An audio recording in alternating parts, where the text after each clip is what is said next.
So a DJ the other day was talking to me about the fact that he's hoping to go multi, and he's a single op.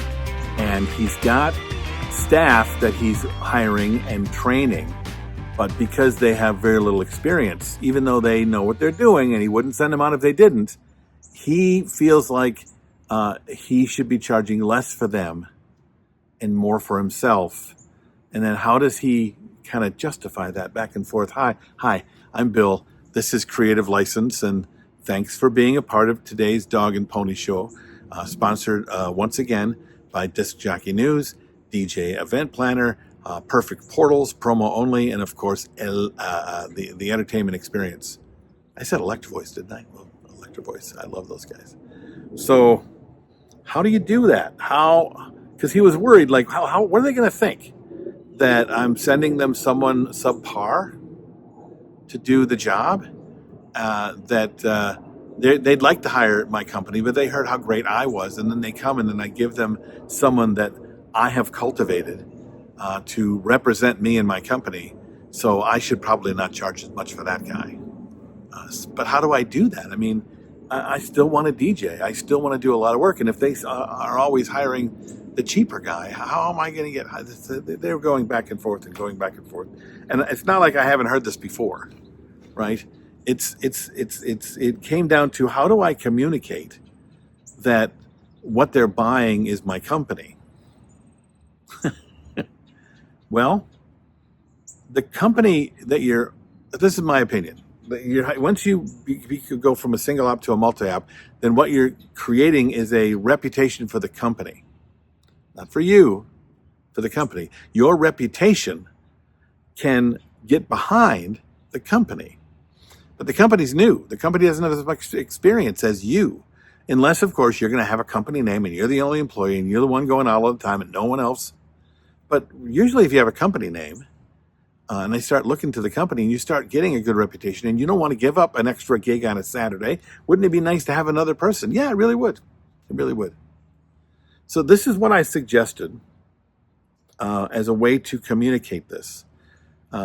Or a way to frame it for themselves so they know how to communicate it to the client.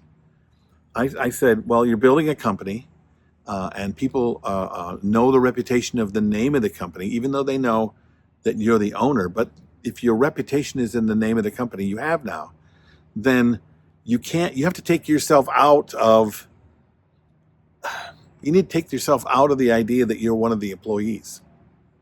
That you're the thing that you're selling when you sit in front of a new client. You create a company and a brand with a staff of people, and those people have been trained, and those people are good enough to go out, and you get your brand behind them. Now you are selling that, and that alone. So your reputation got you there. Your reputation got people to be talking about, a big yard DJ service. But just because you're the only person that did the work doesn't mean that that's the only reputation it has. The reputation now is that you're a good company, that you do good work, and you care a lot about your clients, and there you go. The company does, because you've been saying yourself that you're the company. So take yourself out of the equation. What would you charge for the staff as a business owner? What would you charge for the staff that you've owned and trained? Well, first thing he said, well, I would charge a lot less. Well, why? Because you know that they're worse? Because if they go and do a job, they're not going to be able to deliver and make sure that the client is as happy as you can make them. They're going to do it differently, but they're still going to deliver, right? They're still going to do great work. So for you to say that you're going to charge less for them means that you're starting a company with less integrity and less care and less overall service providing than you do. So you really, by charging less than what you're charging now for your company people, you're saying, well, I've got another low budget, low service provided company that could, but then detach yourself from that. Oh, but I still want to make work. I said, okay, great. They're going to come. They're going to hear about you. They're going to look into your people, and you're going to charge them whatever fee that is, whatever you're charging even now, just for you. They say, well, yeah, no, I'm excited about that. But what would I have to do to get you means now that you can charge more. And you can work less doing events and spend more time running your company. It's a different way to look at it. It's the same thing, but it's a different way to look at it.